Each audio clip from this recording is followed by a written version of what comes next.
こんにちは。あかりです。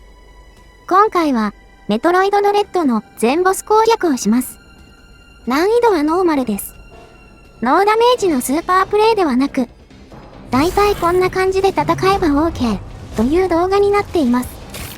どうやって倒すのかわからないというサムスさんたちの参考になれば幸いです。ラスボスまでやるのでネタバレ注意です。最初のボスはコルピウスです。実は今流れていたカットシーンがヒントになっていて、頭にミサイルを撃ち込むのが基本となります。頭の位置が上下するのが厄介ですね。尻尾攻撃の内側に入れたらダメージチャンス。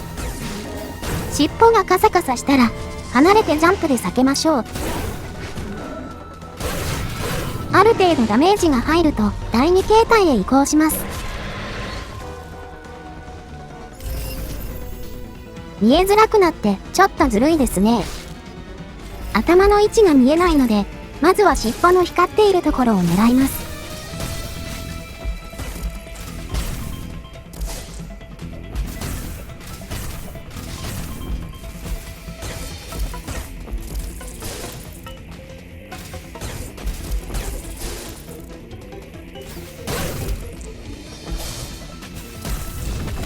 尻尾にダメージを与えることで演出に入ります。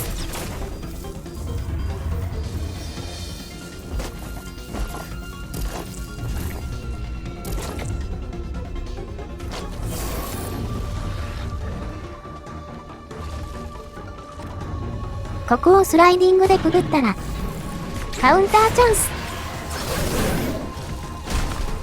演出中にありったけのミサイルを叩き込んでやりましょう。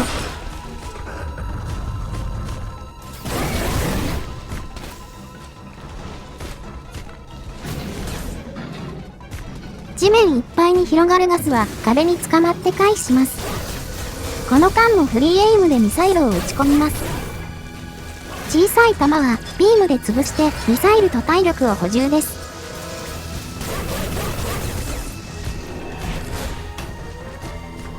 なんか端に追い詰められてボコボコに食らっていますが、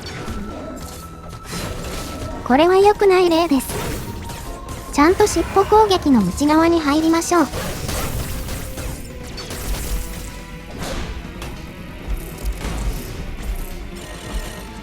ミサイルが切れたらチャージビームで対応しますが、どうせすぐ補充できるので、ミサイルをケチってはいけません。は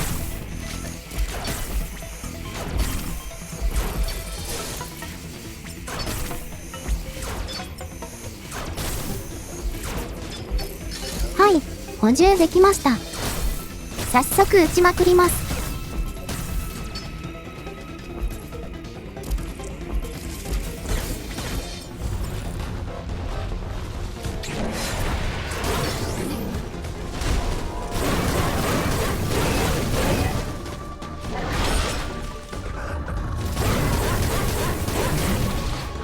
コルピウス、撃破です。初戦から手強くて面食らったかもしれませんが、基本は一つ一つの攻撃に対処していくことと、ミサイルです。2戦目はグレイドです。これもカットシーンがヒントになっていて、口の中が弱点です。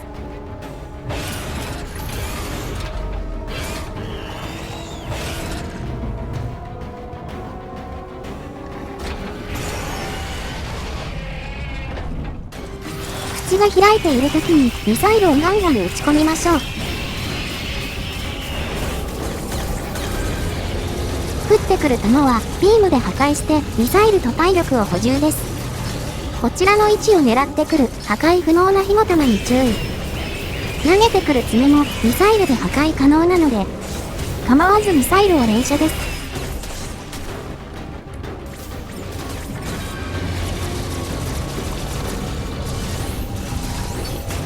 それにしてもこれ、ちくわに混ぜて鉄アレイを投げてくるやつを思い出しますね。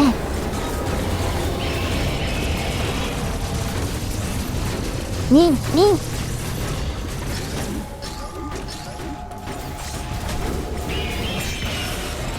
一定のダメージを与えれば第2形態へ移行します。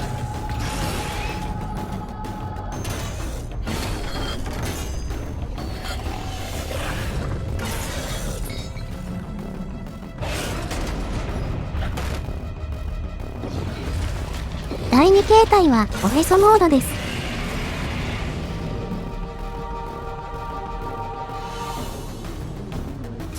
ピンクの玉は真ん中に着弾して左右に広がるので、真ん中に着地すれば OK。そのうちトゲが飛んでくるので足場にして登りましょう。ここがダメージチャンスになります。フリーエイムで爪も撃ち落としたいところですが、失敗しました。おへそから出てくる弾はチャージビームで破壊します。出てきた瞬間を狙えば比較的楽です。再びチャンスがやってきました。腕を振りかぶったらカウンターチャンス。演出中にありったけのミサイルを撃ち込みます。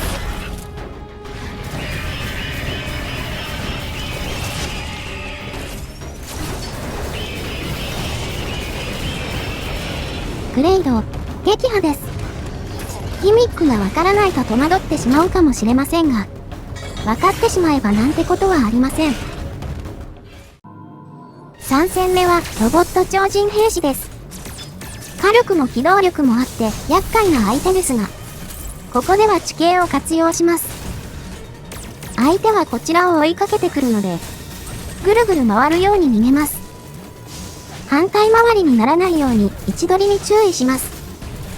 サムスさんの位置取りに注目してください。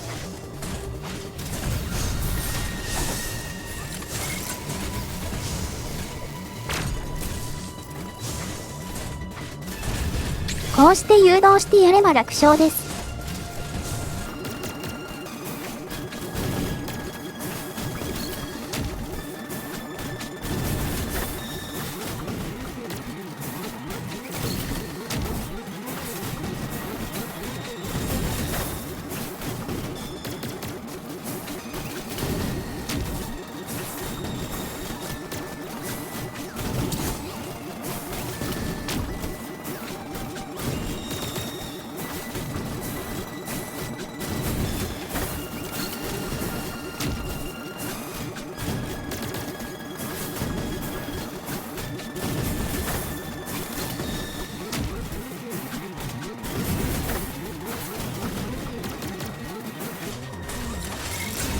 ロボット超人兵士撃破です。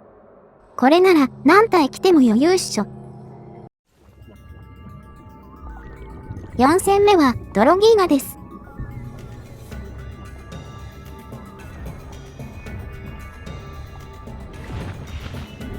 これもカットシーンがヒントになっていて、上の触手を叩いてスイッチを起動することが示唆されています。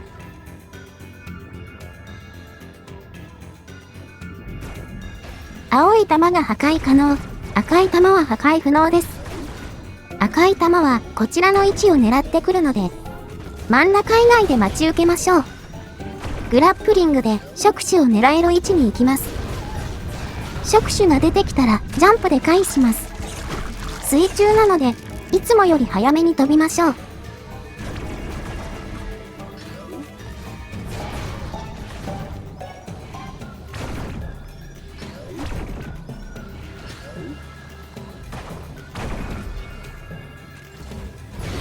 上の触手を倒したらスイッチが回復します。ビームを打って起動したら反対サイドへ行きます。反対側のスイッチも起動したらチャンスタイム到来です。触手を振り上げたらカウンターチャンス。ここで一気にダメージを稼ぎます。後半は触手3本による突きが追加されます。これはグラップリングで回避しつつ上の触手を叩きます。触手攻撃のタイミングもちょっと変化しているので注意。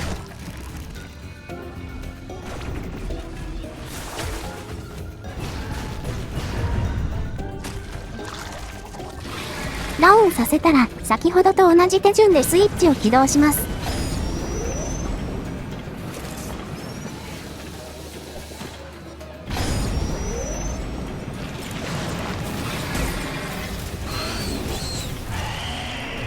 ドロギーが撃破です。ギミックを把握するまでが大変なボスですが、分かってしまえばあっさり勝てます。5戦目はまたロボット超人兵です。動きは前回と同じですが地形が違います。なのでぐるぐる逃げる戦法は使えません。ここではフラッシュシフトを使います。飛び越えてからフラッシュシフトで一気に距離を取ります。こうすることで簡単に切り返せます。あとはこれを繰り返すだけです。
ロボット超人兵、撃破です。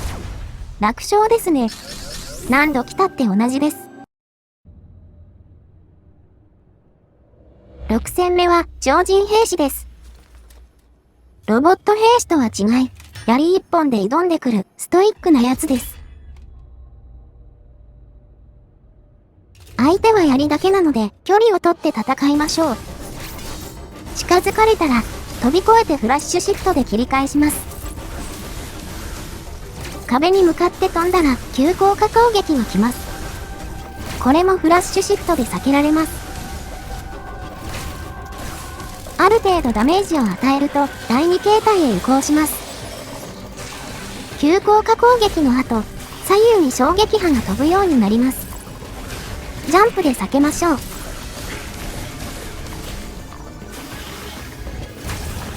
槍の攻撃も突進距離が伸びていますが、やることは同じです。飛び越えてフラッシュシフトで距離を取りましょう。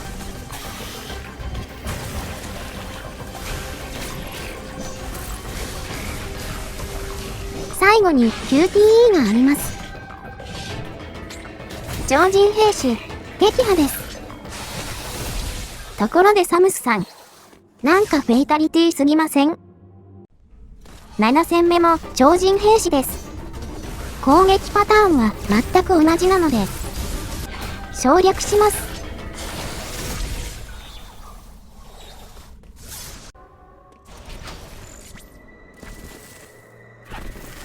8戦目は S 級です。こいつは強敵です。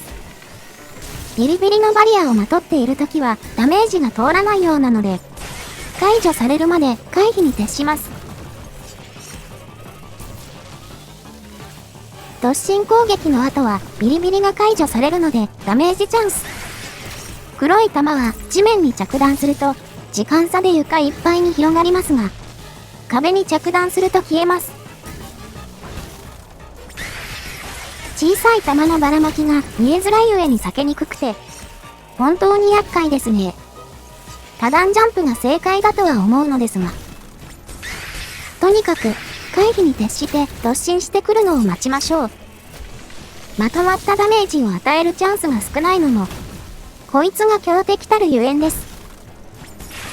なんかもっといい攻略法がありそうな気はするのですが、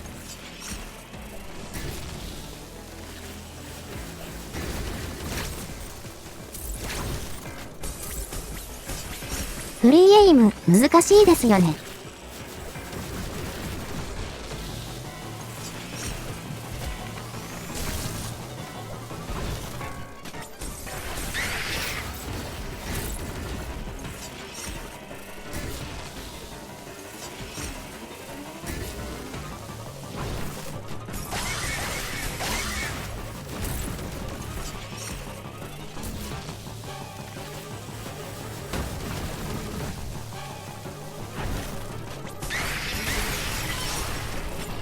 第2形態は実質ボーナスゲームです。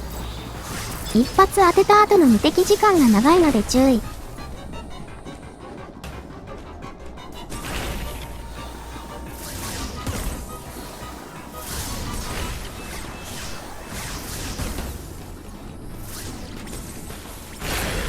S9 撃破です。9戦目はロボット超人兵士2体です。何体来ても余裕とは言いましたが、2体同時はずるくないですか？ここも難所です。攻略法は、とにかく逃げることです。ジャンプとフラッシュシフトを活用して逃げ回りましょう。2体になっても行動パターンは同じなので、追いかけさせて誘導するように逃げます。まずは、ステージを広く使って大きく回るように逃げてみます。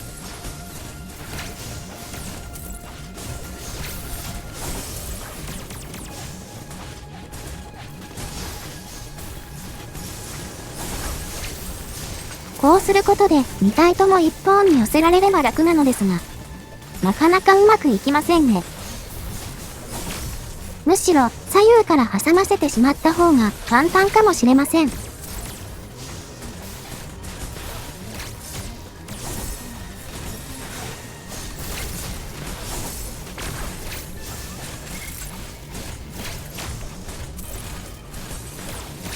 ここから上下の床を往復して相手を誘導しています。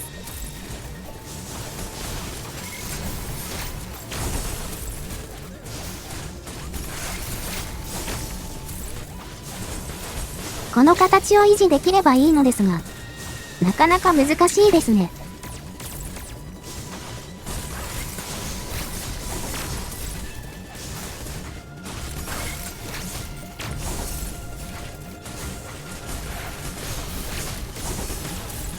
崖に捕まるアクションで引っかかりやすいので注意です。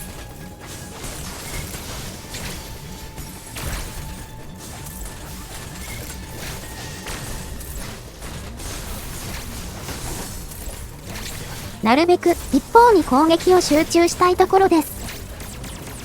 どちらか一体倒せれば、あとは簡単です。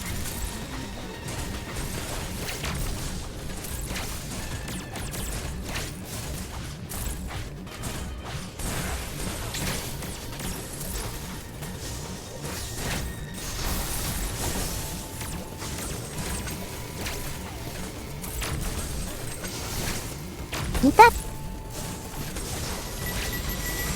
一体倒せました。あとは、ぐるぐる回る戦法で OK。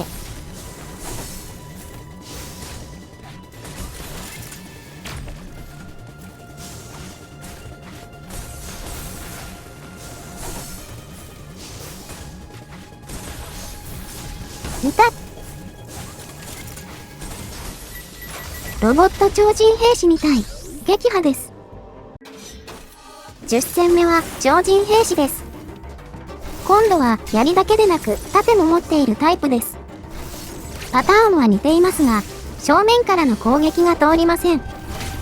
飛び越えて後ろから撃つのが基本となります。あまり大きく飛び越えてしまうと攻撃が間に合わないので、低めのジャンプで飛び越えたいところですが、盾の判定が上下に大きいので注意です。攻撃のチャンスが少ないので戦いが長引きやすいです。忍耐の勝負です。忍。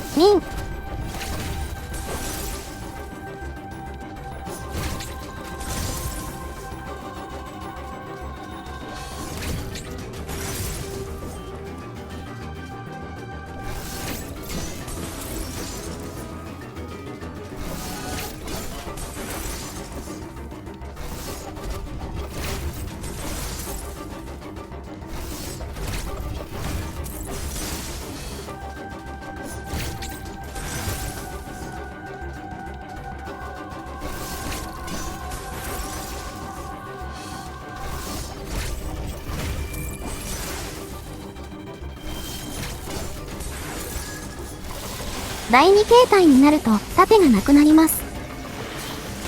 壁から急降下だけでなく、ビームも撃ってくるようになります。口元にエフェクトが見えたら、フラッシュシフトで避けましょう。急降下攻撃も、地面に衝撃波が広がるものと、そうでないものが混ざります。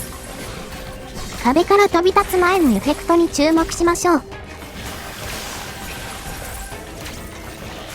痛っ！このビーム、超痛いです。ビームさえ当たらなければ、盾がない分、楽に感じますね。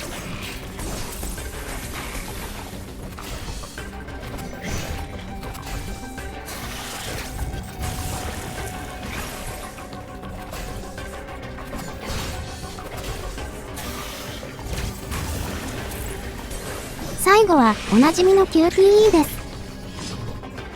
超人兵士縦型、撃破です。フェイタリティ。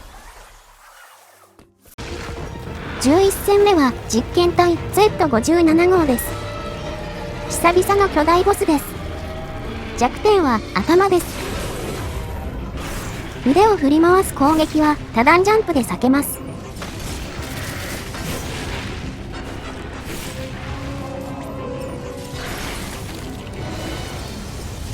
口からビームを吐いているときはダメージチャンス。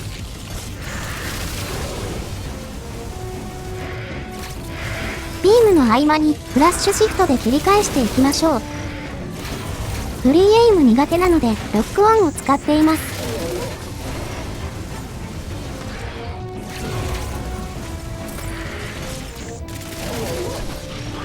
この体勢でビームを吐き終えたらカウンターチャンス。ここでまとまったダメージを稼ぎます。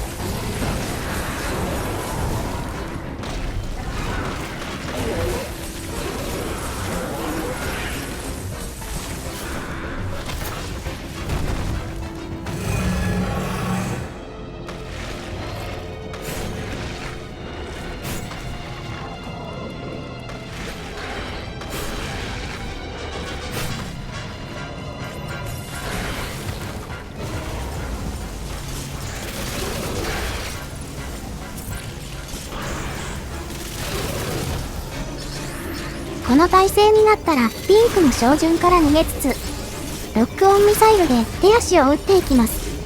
破壊できればミサイルと体力を補充できます。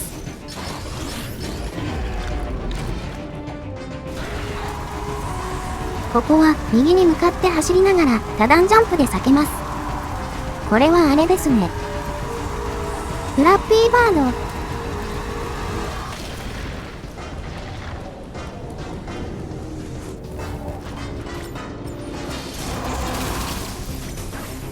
あとは繰り返しです。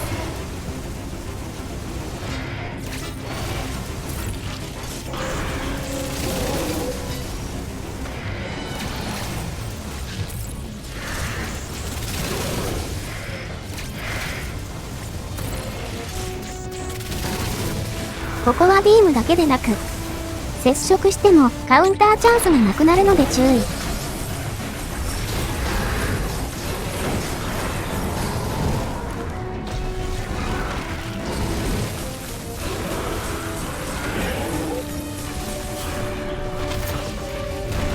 いやー、タフですね、この人。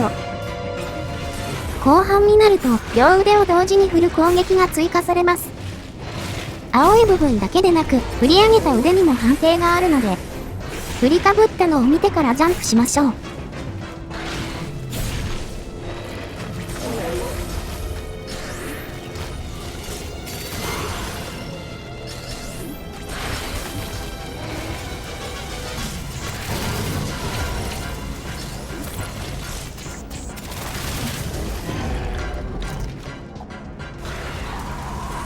フラッピーバードタイムです。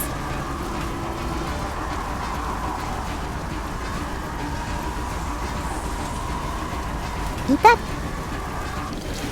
これ難しいですよね。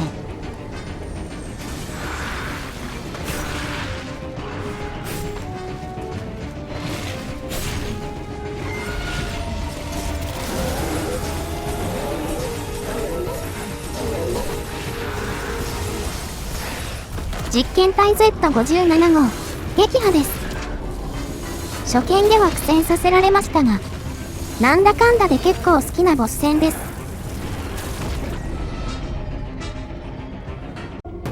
12戦目はまたロボット超人兵士みたいです。何度来たって同じとは言いましたが、もう許してもらえません。前回と同じく逃げ回る方針で攻略できますが、若干狭くなっているので注意です。ちょっと地形が変わるだけで難易度が変わるものなんですね。なかなかパターンにはまってくれないので、回避の自力が問われます。この戦い、なんというか、スマブラっぽさありますよね。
ロボット超人兵士みたい。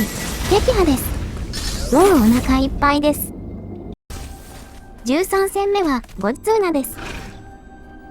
序盤の雑魚敵かと思っていたら、なんかちょっと大きくなって、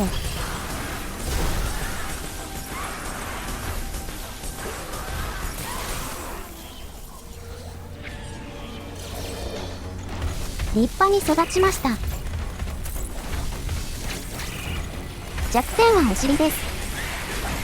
ピンクの照準から十字に広がる攻撃は、空中で受けた方が避けやすいです。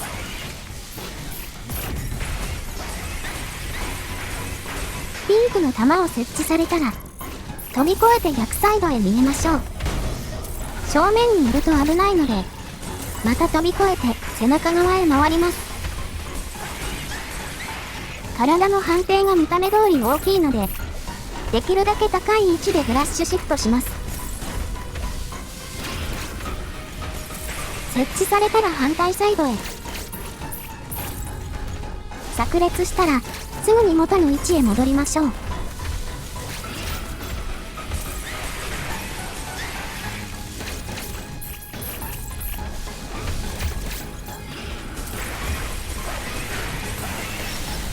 あとはボーナスゲームです。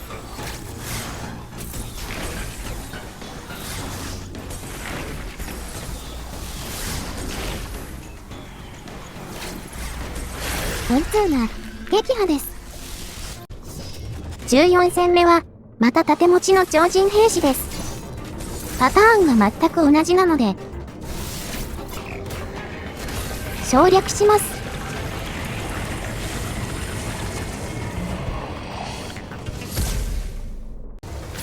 15戦目も超人兵士です。金ピカでかっこいいですが、パターンは同じなので、省略。16戦目はいよいよラスボスです。ラスボスはレイブンビークです。格闘攻撃が痛いので距離を取って戦います。この攻撃の時に近づけばダメージチャンスですが、危ないのですぐ離れましょう。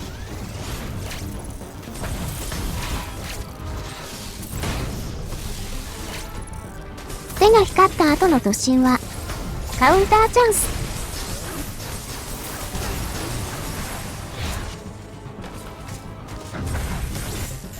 この全画面攻撃の時にしゃがんでいれば、QTE に派生します。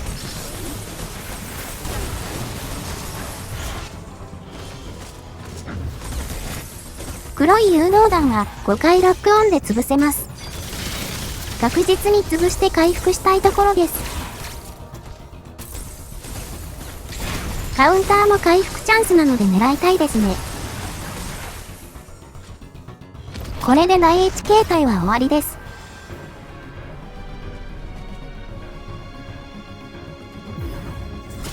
第2形態はまとまったダメージが取りづらいので、長期戦を覚悟しましょう。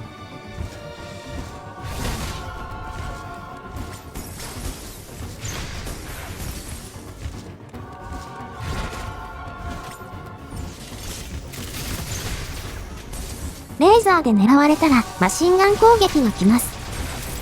回るように飛んで回避しましょう。すれ違いざまにミサイルを当ててダメージを稼ぎます。だいたい2回連続で撃ってきます。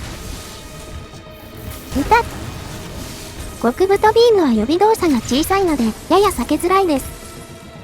低空の突進はスライディングで回避できます。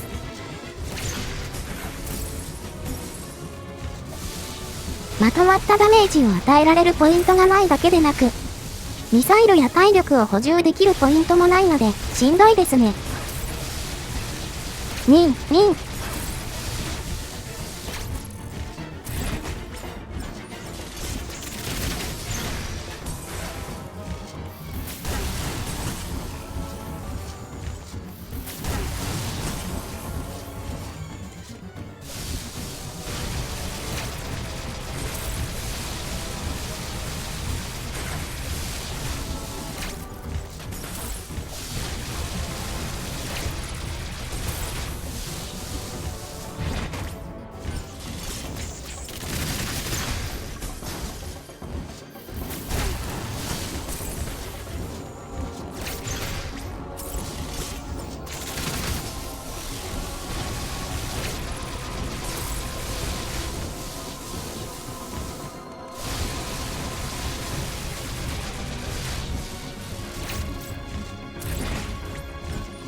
やっと第2形態が終わりました。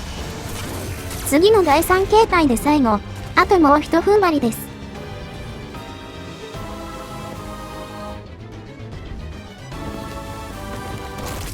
羽むしるのめっちゃ痛そうなんですけど。第3形態は第1形態の応用です。ミニ太陽を出されたら、すぐにパワーボムで潰しましょう。放棄するととんでもなく危険です。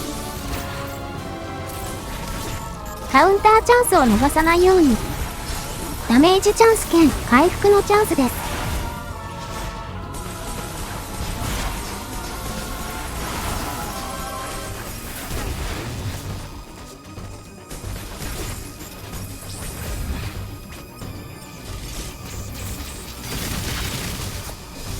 極太ビーム連射は多段ジャンプしていれば避けやすいです。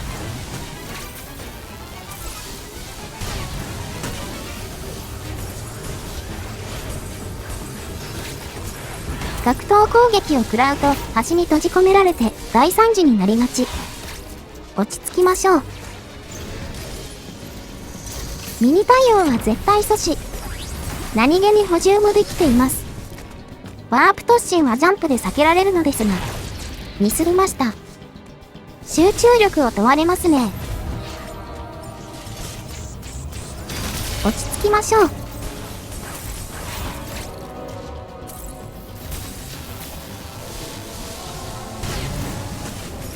最後に QTE があります。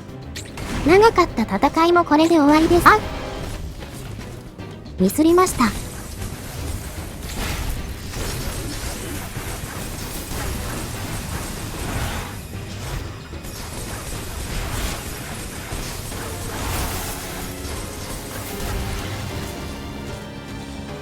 気を取り直して。